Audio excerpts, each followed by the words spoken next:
Halo Sobat Muda sekalian, saya sungguh bersyukur pada Tuhan untuk kalian. Anak-anak muda yang sangat giat dan bersemangat untuk melayani Tuhan dan rindu bisa velo sama-sama. Saya percaya kerinduan yang kalian miliki untuk bersekutu ini juga merupakan kerinduan Tuhan kita Yesus Kristus yang sejak dari awal mendoakan supaya murid-muridnya menjadi satu. Karena melalui kesatuan kitalah pekerjaan pelayanan yang Tuhan percayakan supaya kita menjadi saksi Kristus, menggarami dan menerangi dunia ini baru bisa dirasakan dampaknya. Doa saya, biarlah melalui wadah persekutuan, kita bisa saling membangun dan dibangun, belajar dan diajar, bertumbuh dan mempertumbuhkan satu dengan yang lain. Sehingga Velo ini bukan sekadar menjadi sebuah klub rohani, tetapi menjadi kelompok tumbuh bersama yang membentuk setiap pribadi semakin serupa dengan Yesus Kristus. Soli Deo Gloria. Shalom buat kita semua. Shalom adik-adik mahasiswa yang luar biasa. Saya bersyukur, saya bangga boleh ambil bagian dalam pelayanan jaringan PMK Indonesia, ya, JPMKI. Ini satu terobosan yang luar biasa. Sudah ada beberapa tahun terakhir ini paling tidak, dan dampaknya juga sangat luar biasa. Itu yang saya lihat bagaimana selama ini kalau saya pelayan di PMK hanya satu, sekarang bisa tergabung dalam satu jaringan. Luar biasa. Sebenarnya ini tantangan besar juga untuk para pengurus. Kenapa? Ada lebih dari 4.500 kampus di Indonesia. Artinya kalau sekarang baru ada, saya dengar sekitar 66 kampus yang tergabung dalam jaringan ini, kerja keras, jangkau lebih banyak lagi. Kalau bisa di tahun ini, tahun 2020, sudah ada 100 kampus lah ya. Dari 4.500 loh, masih banyak PR-nya. Kalau satu kampus saja ambil 100 mahasiswa Kristen, berarti ada 450.000 mahasiswa Kristen yang menjadi ya lahan ladang untuk dijangkau oleh JPMKI yang sangat-sangat potensial ini. Harapan saya JPMKI boleh tetap semangat, apalagi di tengah-tengah pandemi ini, ibadah semuanya serba online. Tapi mari nikmati, ya bahkan jangan lupa silakan share juga link YouTube ini kepada teman-teman lain. Ya, untuk kemudian terus JPMKI diketahui oleh semakin banyak kampus di Indonesia, dan kita terpanggil untuk menjadi berkat bagi bangsa ini. Tuhan memberkati.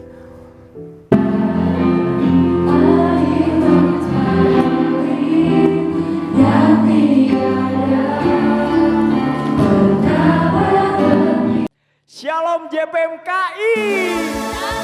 Sekali lagi Shalom JPMKI. Kita sama-sama bersyukur karena pada siang hari ini kita dapat berkumpul dan beribadah bersama. Nah, kami ingin lebih mengenal kamu. Kamu bisa tulis nama dan asal kampus kamu di kolom live chat yang tersedia. Sebelum kita mulai ibadah, marilah kita bersatu dalam doa. Tuhan, terima kasih Yesus. Pada siang hari ini kami akan memulai ibadah JPMKI. Berkati supaya ibadah ini dapat berjalan dengan baik. Hanya di dalam namamu kami berdoa syukur. Haleluya. Amin.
Mari kita sama-sama berikan kemuliaan buat Tuhan kita.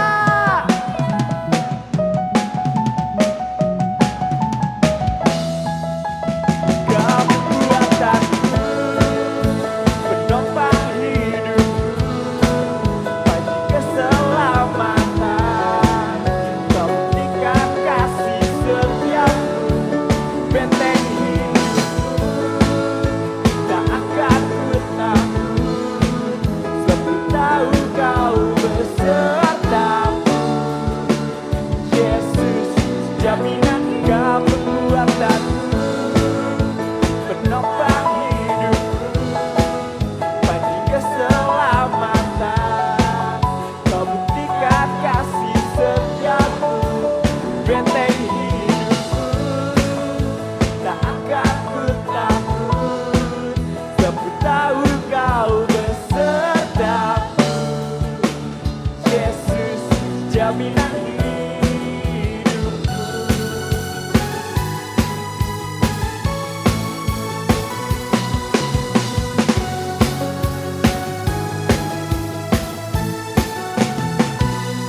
Beri kemuliaan buat Tuhan kita.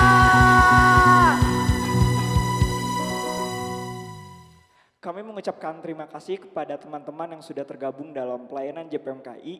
Nah, buat teman-teman yang lain yang ingin tergabung dalam ibadah JPMKI bisa menghubungi kontak person di bawah ini. Mari kita sama-sama akan muliakan nama Tuhan, teman-teman.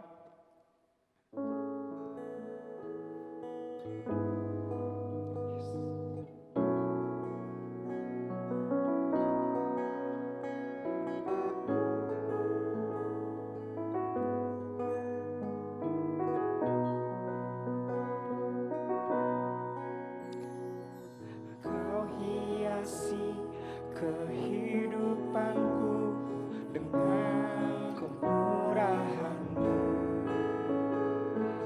Kau rancangkan masa depanku penuh dengan harapan.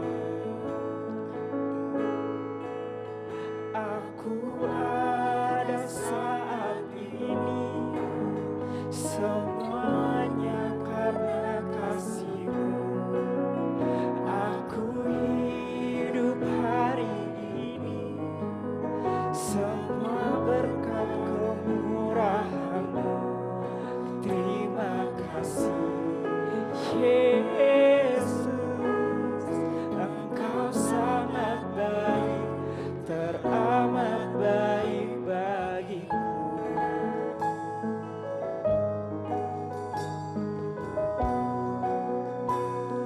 Sama-sama nyanyikan. Kau hiasi kehidupanku dengan kemurahan-Mu. Masa depanku penuh dengan harapan. Aku ada saat ini, semuanya karena kasih-Mu. Aku hidup hari ini, semua berkat kemurahan-Mu. Terima kasih Yesus, Engkau sangat baik, teramat baik. Aku ada saat ini, semuanya karena kasih-Mu. Aku hidup hari ini, semua berkat kemurahan-Mu. Terima kasih Yesus, Engkau sangat baik, teramat baik bagiku.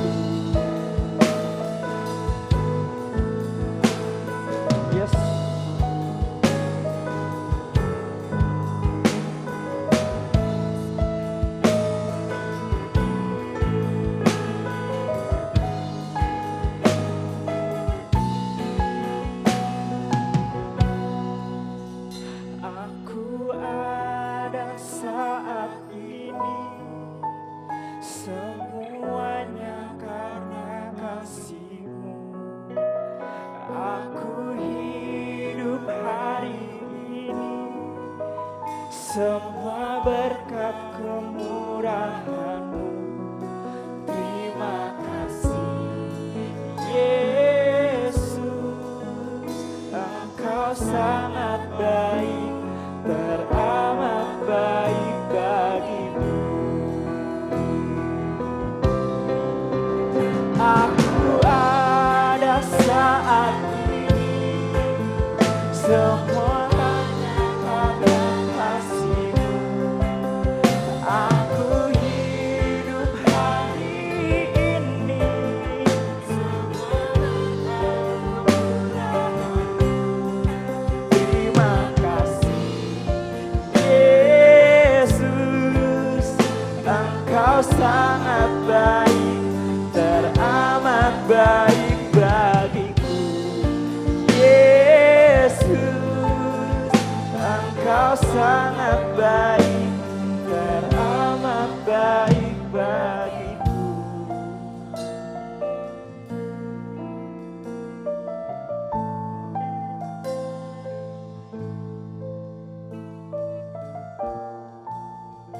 Yes.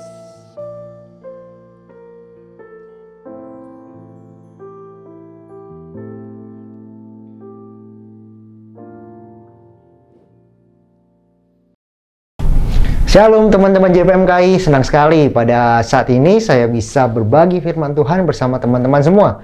Tetapi sebelum lebih jauh kita membuka Alkitab kita belajar firman Tuhan bersama, marilah kita berdoa terlebih dahulu. Mari kita berdoa. Bapa di dalam surga, terima kasih Tuhan Yesus Kristus hingga pada saat ini kami bersama boleh menikmati waktu di dalam persekutuan yang indah dan kami mau mendengarkan kebenaran firman Tuhan. Pimpin kami ya hamba, persiapkan hati kami, jiwa kami, pikiran kami untuk kami boleh menerima firman-Mu dengan hati yang terbuka, dengan tanah hati yang subur supaya firman ini berbuah-buah di dalam kehidupan kami dan kami dapat mengaplikasikannya di dalam kehidupan kami. Dan biarlah Tuhan kami mau melakukan firman-Mu, tuntun kami, dan biarlah firman Tuhan yang disampaikan pada saat ini boleh memberkati kami dan menguatkan kami. Hanya di dalam nama Yesus Kristus kami berdoa. Amin. Sebelum lebih jauh kita membahas firman Tuhan, saya perkenalkan diri saya. Saya adalah Asaf Karisma. Saat ini saya sedang melayani bersama di sebuah gereja The Light Communities Church di Bintaro, Tangerang Selatan. Dan saat ini saya juga sedang menjadi seorang mahasiswa. Jadi posisi kita sama nih ya teman-teman. Mahasiswa Magister Teologi di Sekolah Tinggi Teologi Baptis Indonesia Semarang. Dan senang sekali bisa berbagi firman Tuhan, senang sekali bisa belajar bersama-sama. Dan pada saat ini gitu ya, teman-teman panitia menyampaikan kepada saya bahwa tema yang diangkat adalah unsinkable faith ya. Sebuah iman yang tidak akan tenggelam, iman yang tidak akan goyah, iman yang tidak akan runtuh. Akan tetapi sebelum kita lebih jauh membahas apa yang akan kita bahas tentang unsinkable faith ini, saya mau mengajak kita melihat bahwa ketenggelaman sebuah kapal, kalau kita pakai kata unsinkable, sink ini adalah sebuah kata yang merujuk kepada sesuatu yang tenggelam. Nah, tenggelam ini bisa terjadi gitu. Ketenggelaman sebuah kapal di dalam perjalanan bisa terjadi jika ada gangguan-gangguan. Bila ada hal-hal yang mengganggu perjalanan tersebut, sesuatu yang tidak nyaman, gelombang, badai, kebocoran kapal, ataupun batu-batu karang dan rute-rute yang tidak mengenakan dan tidak nyaman bagi perjalanan sebuah kapal tersebut. Dan ketika kita menghadapinya gitu ya, kita tahu bahwa ketika kita naik sebuah kapal dan akan melakukan sebuah perjalanan, kita sudah punya ekspektasi di dalam kepala kita, bisa jadi kapal ini akan mengalami gelombang besar, mungkin saja kapal ini akan bertemu dengan sebuah wilayah dengan bebatuan karang yang cukup banyak gitu ya. Jadi ada ekspektasi terhadap gangguan dan cobaan di dalam perjalanan kapal tersebut. Nah, ini tidak ada bedanya gitu ya. Analogi tentang perjalanan kapal yang mungkin tenggelam karena gangguan-gangguan tersebut sama seperti perjalanan iman kita ya, bahwa di dalam perjalanan iman kita ada ekspektasi gitu terhadap adanya gangguan-gangguan itu tadi. Gangguan-gangguan seperti apa? Mungkin sebut saja di sini kita katakan gangguan-gangguan penderitaan. Dan pertanyaannya adalah bagaimana kita menghadapinya. Dan judul firman Tuhan saat ini adalah sukacita dalam derita. Saya ambil dari 1 Petrus pasal 4 ayat 12 sampai 14. Saya akan bacakannya bagi kita bersama. Dengan judul perikop menderita sebagai Kristen. Saudara-saudara yang kekasih, janganlah kamu heran akan nyala api siksaan yang datang kepadamu sebagai ujian, seolah-olah ada sesuatu yang luar biasa terjadi atas kamu. Sebaliknya, bersukacitalah sesuai dengan bagian yang kamu dapat dalam penderitaan Kristus, supaya kamu juga boleh bergembira dan bersukacita pada waktu Ia menyatakan kemuliaannya. Berbahagialah kamu jika kamu dinista karena nama Kristus, sebab roh kemuliaan yaitu roh Allah ada padamu. Amin. Demikianlah firman Tuhan. Luar biasa bukan? Petrus menuliskan surat ini kepada jemaat, secara khusus ya jemaat-jemaat Ibrani yang sudah convert, sudah menjadi seorang Kristen. Karena kita tahu bersama sampai pada hari ini, banyak orang Israel yang tidak mau mengakui Yesus Kristus sebagai Tuhan mereka, sebagai Juru Selamat mereka, sebagai Mesias yang dinanti-nanti selama ribuan tahun perjalanan sejarah bangsa Yahudi, orang-orang Israel. Tetapi surat ini dituliskan Rasul Petrus gitu kepada jemaat orang-orang Ibrani yang sudah menjadi Kristen. Dan yang mereka hadapi adalah penderitaan. Karena sejak kemunculan pertama kekristenan selalu disertai dengan penderitaan, penganiayaan, kesusahan. Dan dalam hal ini Petrus mengatakan dalam ayat 12 secara jelas, janganlah kamu heran akan nyala api siksaan yang akan datang kepadamu sebagai ujian, seolah-olah ada sesuatu yang luar biasa terjadi atas kamu. Jadi seolah-olah ada yang luar biasa terjadi atas kamu, karena sesungguhnya siksaan-siksaan itu, penderitaan-penderitaan itu, kesusahan-kesusahan itu yang dialami oleh orang Kristen adalah sesuatu yang biasa aja, bukan yang luar biasa. Sesuatu yang sudah diekspektasikan, sesuatu yang akan datang, dan Petrus katakan itu adalah sebagai ujian. Dan kalau kita berbicara sebagai ujian, sebagai mahasiswa gitu ya, dan saya pun mahasiswa, kita akan selalu diperhadapkan dengan yang namanya ujian-ujian, ujian tengah semester, ujian akhir semester, bahkan ujian skripsi, tesis, dan sebagainya macamnya. Banyak sekali ujian-ujian yang kita hadapi sebagai seorang mahasiswa. Dan pertanyaannya, untuk apa ujian tersebut? Dan kalau kita cari jawabannya dan kita pikirkan kembali bahwa ujian tersebut sesungguhnya adalah sebuah hal yang dilakukan untuk mendapatkan tolok ukur. Sejauh mana, seberapa dalam kita mengetahui, mengerti, dan mengenal setiap pembelajaran-pembelajaran yang sudah kita lalui. Dan begitu juga dengan iman Kristen kita gitu. Ketika ujian itu datang, yang mana di dalam bentuk penderitaan, di dalam bentuk siksaan, di dalam bentuk kesusahan, di dalam bentuk ketidaknyamanan kehidupan kita, ujian-ujian ini datang untuk membawa kita ya semakin mengerti, semakin mengenal untuk Allah lebih tahu. Sudah sejauh mana nih anakku, Asaf dan teman-teman sekalian mengenal pembelajaran, pengenalan akan Kristus. Karena dasar iman kita adalah Kristus itu sendiri. Dan ujian-ujian tersebut membawa kita untuk semakin mengenal Kristus, membawa kita semakin memahami kehendaknya, membawa kita semakin bersandar kepada Kristus, dan membawa kita semakin serupa dengan Kristus itu sendiri.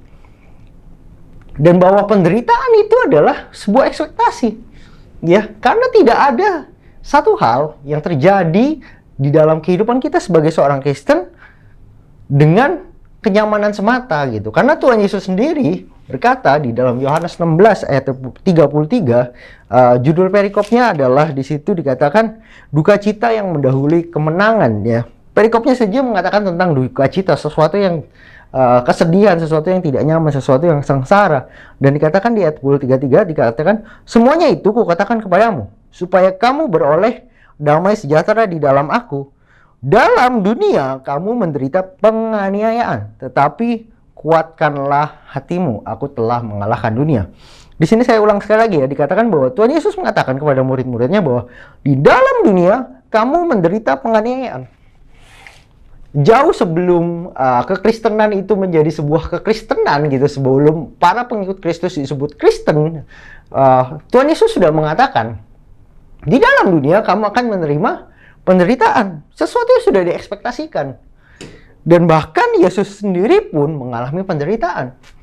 Kita mau melihat kembali ya, bagaimana Yesus mengalami penderitaan gitu. Dari lahirnya, Tuhan Yesus harus lahir di kandang domba. Tidak ada penginapan yang mau menerimanya untuk proses persalinan dari Maria ibunya. Kemudian dalam masa pelayanannya di kota asalnya di Nazaret, Yesus pun ditolak. Dan kita baca kitab-kitab Injil, surat-surat Injil bahwa dalam pelayanan-pelayanan Yesus ada banyak sekali orang-orang yang benci kepadanya dan ingin membunuhnya. Dan sampai pada akhirnya Yesus Kristus harus mati di kayu salib. Dan bahkan saat dia mati gitu ya, saat Yesus Kristus mati, dia harus pinjam kuburan orang gitu ya, kuburan yang dibawa oleh Yusuf dari Arimatea tersebut. Bahwa ada banyak sekali penderitaan-penderitaan yang Yesus alami gitu. Dan bahkan di dalam kitab Filipi, di surat Paulus mengatakan di dalam Filipi 3 ayat 10, yang ku kendaki ialah mengenal dia kuasa kebangkitannya dan persekutuan di dalam penderitaannya, persekutuan di dalam penderitaannya, di mana aku menjadi serupa dengan dia di dalam kematiannya. Ada dua hal di situ ya, penderitaan dan kematian Kristus. Hal-hal yang tidak nyaman dan hal-hal yang tidak enak. Dan di dalam Filipi 2 ayat 5 di bagian sebelumnya dikatakan bahwa Paulus menasihati jemaat di Filipi untuk hendaklah kamu dalam hidupmu bersama menaruh pikiran dan perasaan yang terdapat juga di dalam Kristus Yesus. Pikiran dan perasaan yang bagaimana? Pikiran dan perasaan yang ikut menderita. Pikiran dan perasaan supaya kita semakin serupa dan mengenal Kristus. Bersama-sama di dalam Kristus, ikut tinggal di dalam penderitaan Kristus. Waduh, kalau begitu susah sekali kita menjadi orang Kristen ya. Karena di dalam ekspektasi kehidupan kita sebagai seorang Kristen, kita diekspektasikan untuk menjadi orang-orang yang menderita. Akan tetapi di bagian berikutnya di ayat 13, semakin jauh Petrus menuliskan bahwa dikatakan sebaliknya, bersukacitalah sesuai dengan bagian yang kamu dapat dalam penderitaan Kristus. Bersukacitalah. Waduh, udah kita menderita, Petrus menuliskan kembali bahwa kita harus bersukacita. Bagaimana caranya? Mengapa kita harus bersukacita? Dan bagaimana kita bersukacita di dalam penderitaan?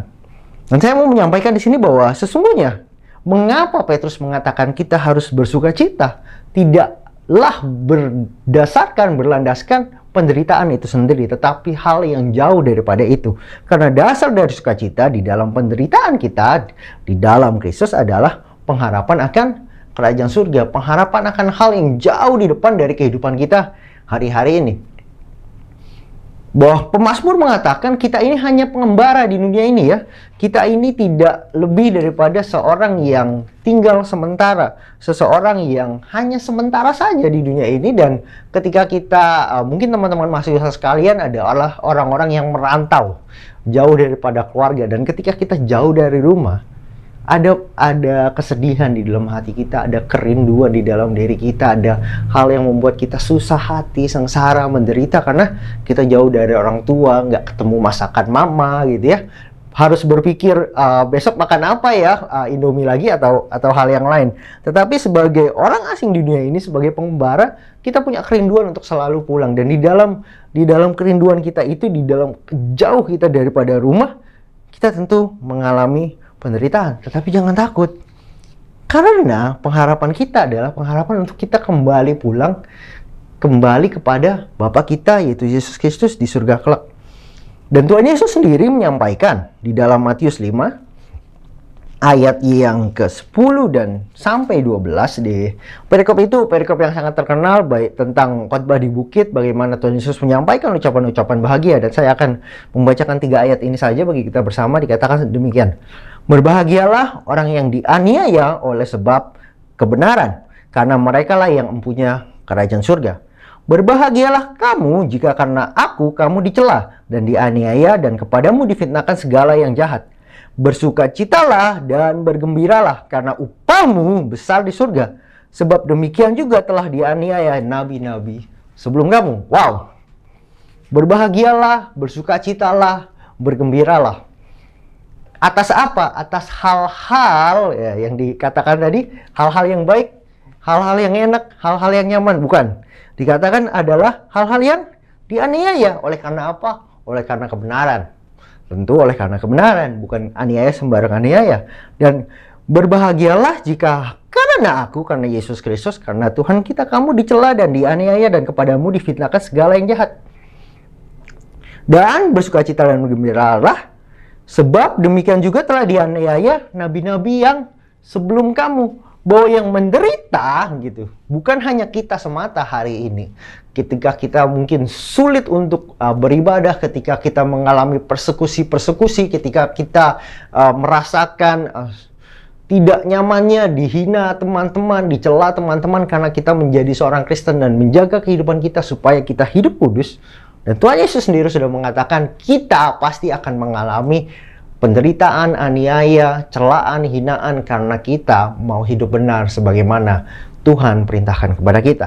Akan tetapi, apa yang kita alami hari ini akan sangat jauh sepadan dengan apa yang menunggu kita kelak di depan.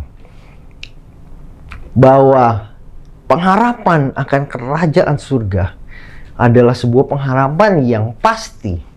Jaminan yang kalau kita asuransi itu klaimnya pasti keluar gitu ya.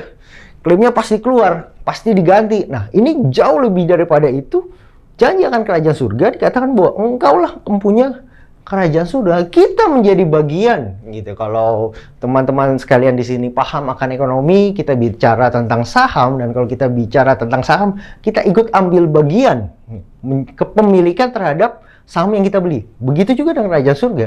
Ketika kita mengalami derita oleh karena kebenaran, oleh karena dasar iman kita kepada Kristus, bukan karena hal-hal yang tidak baik ya, bukan karena hal-hal keinginan kita semata, ego kita semata, kehidupan duniawi kita semata, kita dicela. Bukan hal itu yang menjadi dasar bagaimana kita memiliki kerajaan surga. Tetapi dasar pengharapan kita akan kerajaan surga adalah ketika kita menjalani hidup kita di dalam kebenaran. Dan kepada mereka yang menderita, berbahagialah. Berbahagialah kita sekalian jika hari ini mungkin kita juga mengalami persekusi, jika hari ini kita juga mengalami hal-hal yang tidak nyaman karena kita menjadi seorang Kristen, ketika kita mengikuti ibadah kita hari ini, ketika kita menjadi seorang Kristen di lingkungan kita dan teman-teman kita di sekitar kita yang mungkin tidak mengenal Kristus Yesus di dalam kehidupan mereka, mereka menghina kita, mereka membuat kita menjadi tidak nyaman. Tetapi berbahagialah karena setiap apa yang kita lalui, kita memiliki upah di surga. Dan di dalam Roma 3 ayat 3-5, Paulus juga menyatakan sesuatu tentang bagaimana pengharapan di balik penderitaan. Dikatakan demikian. Dan bukan hanya itu saja, kita malah bermegah juga di dalam kesengsaraan kita. Karena kita tahu bahwa kesengsaraan itu menimbulkan ketekunan. Dan ketekunan itu menimbulkan tahan uji, dan tahan uji menimbulkan pengharapan, dan pengharapan tidak mengecewakan karena kasih Allah telah dicurahkan di dalam hati kita oleh Roh Kudus yang telah dikaruniakan kepada kita. Dan bahwa di dalam pengharapan, di dalam penderitaan kita ada melahirkan ketekunan, dan ketekunan itu melahirkan tahan uji, dan tahan uji itu kemudian melahirkan pengharapan. Pengharapan apa? Pengharapan akan kemuliaan Kristus. Ketika kita melalui ujian-ujian gitu ya, di dalam bagian pertama tadi saya katakan, ujian-ujian itu membuat kita semakin mengerti, semakin mengenal, semakin tahu, dan semakin serupa dengan Kristus sebagaimana Tuhan inginkan di dalam kehidupan kita.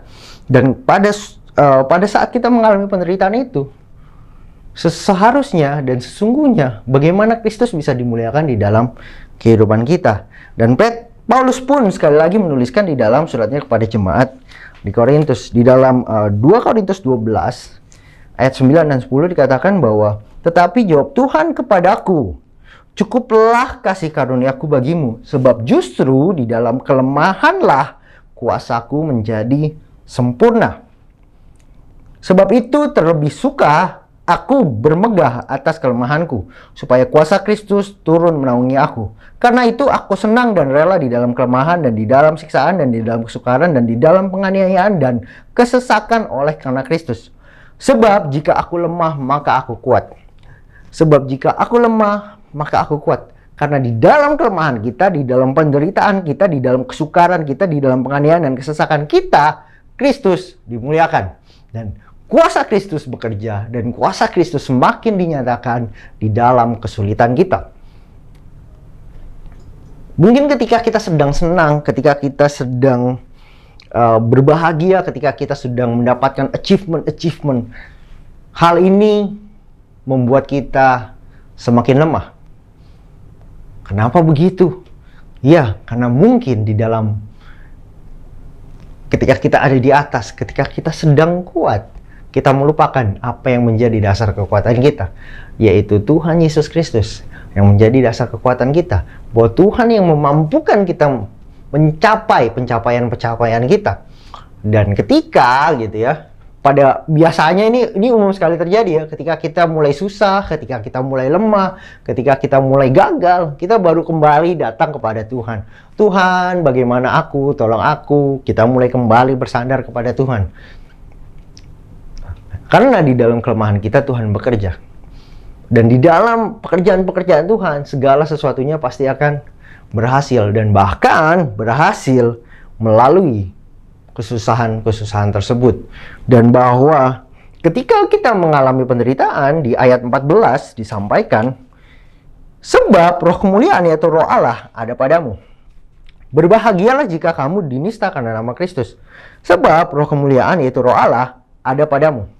Yang memampukan kita untuk bersukacita, yang memampukan kita untuk bergembira, yang memampukan kita untuk bertahan dan melalui setiap ujian adalah bukan karena diri kita sendiri. Ketika kita beriman dan percaya kepada Yesus Kristus, maka roh Allah yang akan memampukan kita. Roh Allah yang akan bekerja, menguatkan kita supaya kita dapat bersukacita, supaya kita dapat bergembira. Ketika kita bersukacita, ketika kita bergembira di dalam kehidupan kita, melalui penderitaan, kesukaran, kesusahan, kesulitan, penganiayaan, di situ nama Tuhan dipermuliakan.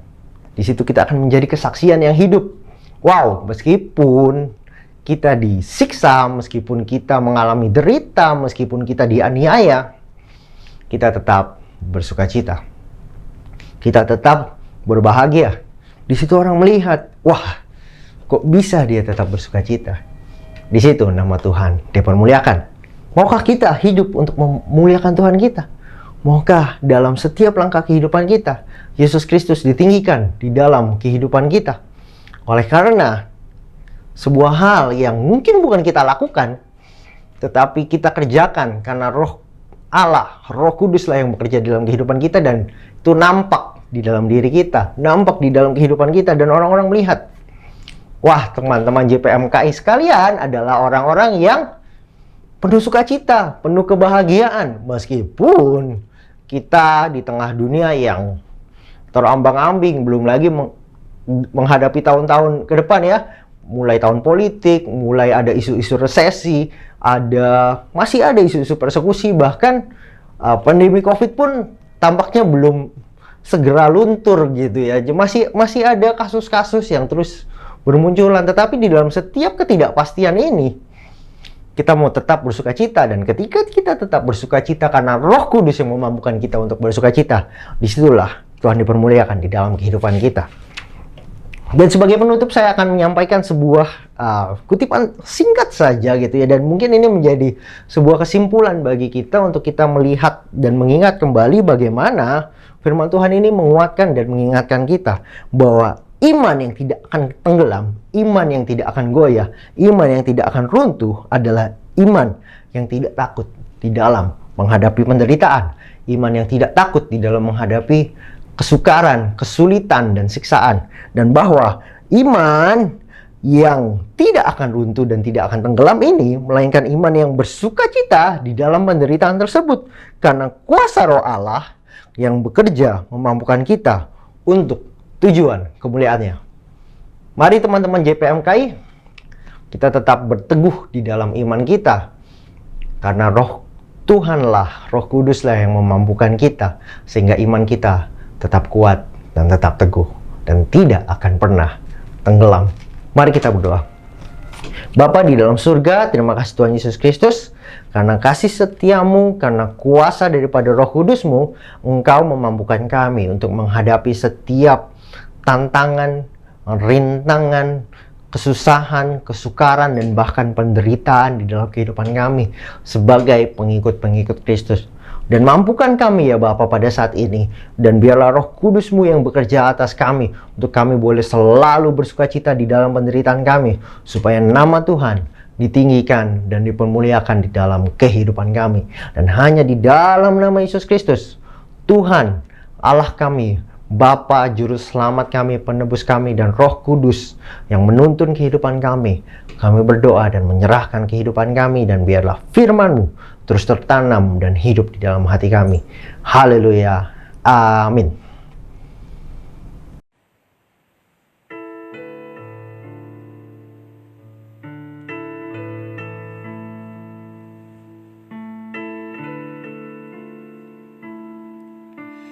Belum pernah ada kasih di dunia sanggup menerima diriku apa adanya. Selain kasih-Mu, Yesus,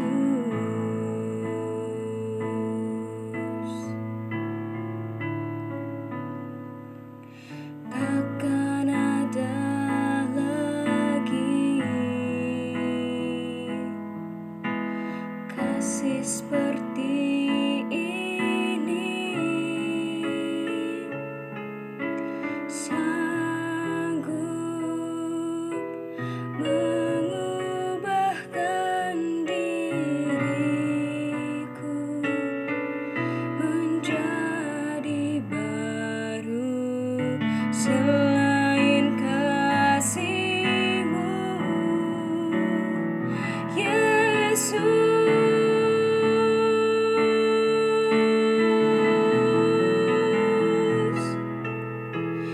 Kau ku kagumi dalam hati, kasih-Mu tiada duanya. Sampai kini ku akui kasih-Mu tiada duanya.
Shalom, nama aku Valen dari Pemkonibi akan bawain lagu penyembahan seperti Bapa sayang anaknya.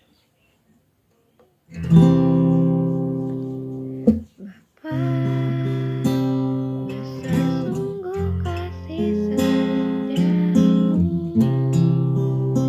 nyata sungguh perlindunganmu, tak satu kuasa mampu pisahkan aku dari kasih-Mu. Bapa, ajarku selalu hormati-Mu, ajarku turut perintah-Mu, berikan ku hati untuk menyembah-Mu dan bersyukur setiap waktu, seperti Bapa sayang anaknya. Demikianlah Engkau mengasihiku, Kau jadikan biji matamu, Kau berikan semua yang ada padamu, seperti Bapa sayang anaknya. Demikianlah Kau menuntun langkahku, hari depan indah Kau beri, rancangan-Mu yang terbaik bagiku.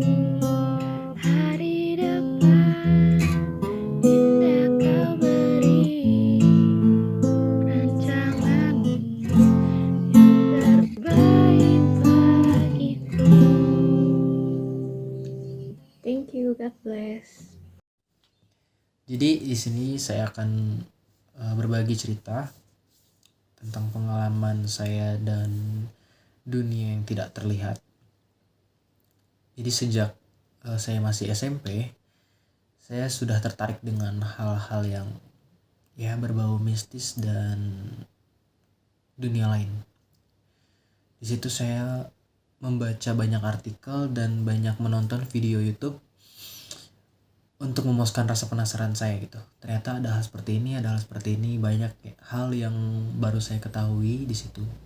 Dan tanpa disangka-sangka, saat saya masuk ke jenjang SMA kelas 2 semester 1, di situ mata batin saya terbuka. Jadi kalau orang bilang itu sixth sense atau indera keenam.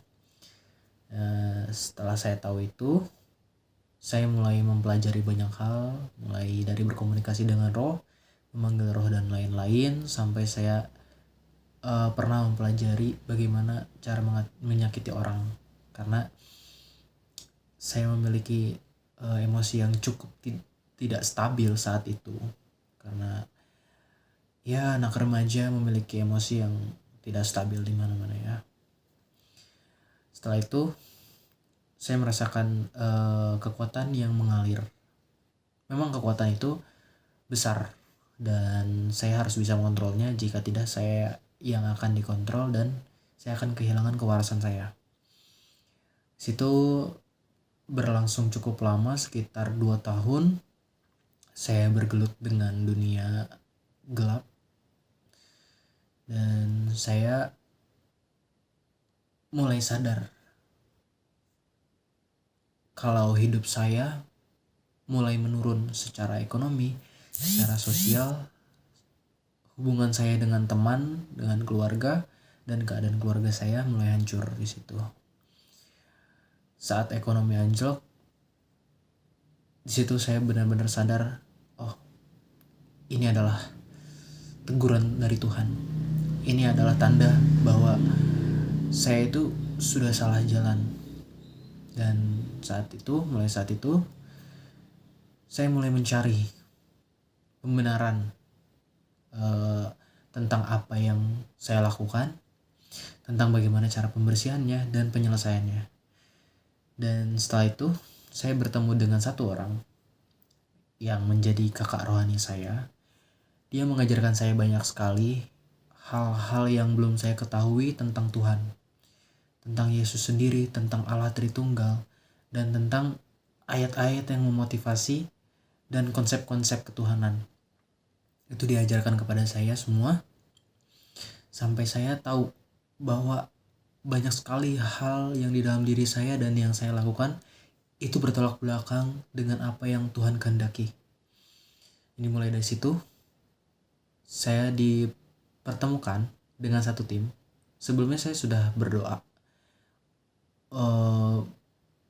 semoga Tuhan mempertemukan saya dengan siapapun itu, entah itu pendeta atau orang biasa, orang yang tidak saya kenal sekalipun, yang memiliki kuasa untuk melepaskan saya. Dan dari situ saya bertemu dengan satu tim ini, dan saya ke Jakarta waktu itu, dan saya bertemu mereka dan lakukanlah pembersihan. Tapi pembersihan di situ tidak secara keseluruhan. Jadi pembersihan itu hanya dari secara tenaga saya dibersihkan. Jadi saya bisa menggunakan akal sehat saya dengan baik lagi. Dan setelah itu saya mulai rajin membaca Alkitab. Saya mendengarkan lagu-lagu pujian. Saya rajin berdoa. Dan bahkan waktu itu saya pernah 14 hari berdoa rosario hanya untuk keamanan diri saya. Karena saya ingin berserah sepenuhnya kepada Tuhan. Saya serahkan jiwa raga saya, segalanya hidup saya serahkan, dan puji Tuhan segalanya mulai membaik. Dari situ saya mulai mempunyai banyak teman. Saya mulai merasakan kasih Tuhan yang sangat damai, yang menyentuh hati, yang sangat-sangat hangat. Betul-betul saya menangis saat saya berdoa, dan saya merasakan jamahan Tuhan di hati saya benar-benar membawa ketenangan dan kehangatan.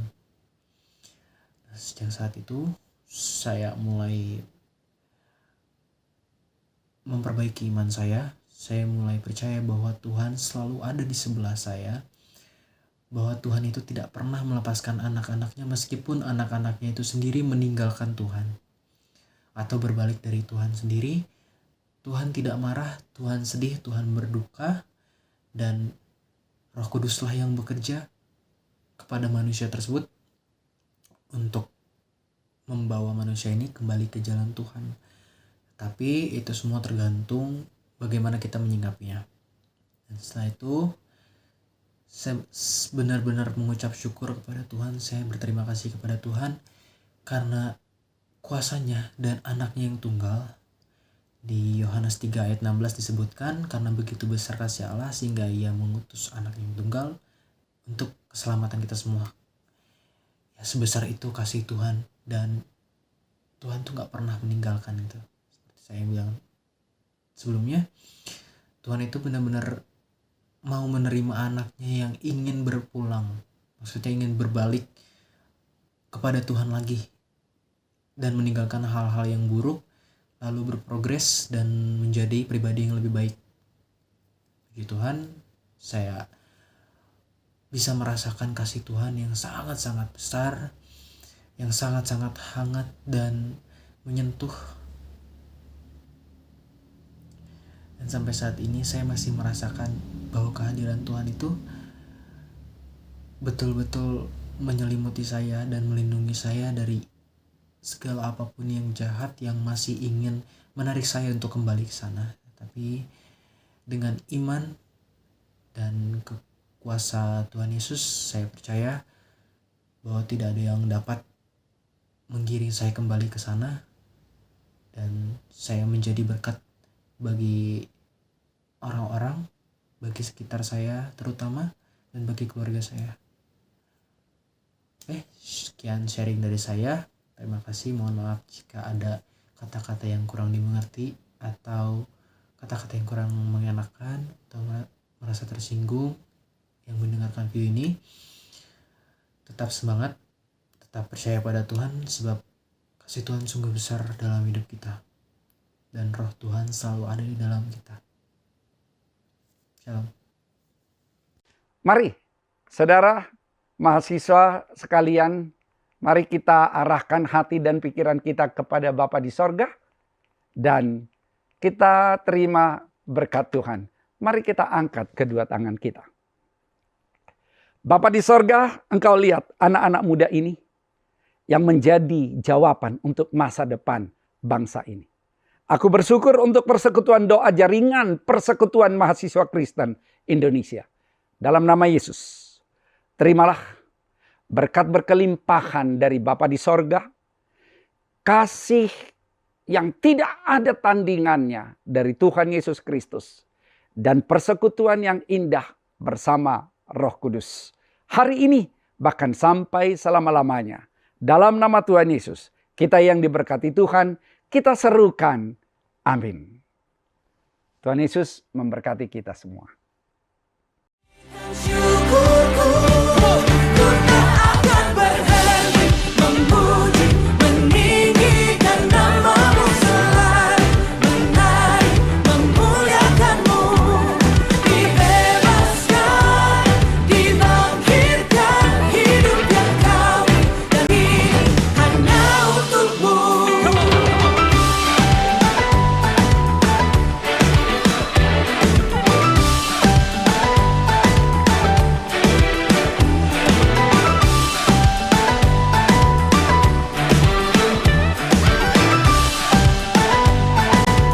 Sama-sama naikkan syukur kita. Ku naikkan syukurku, ku naikkan syukurku.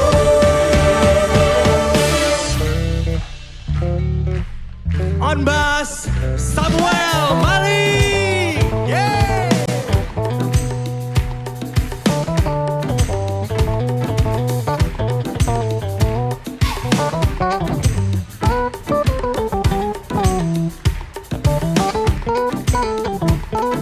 Here we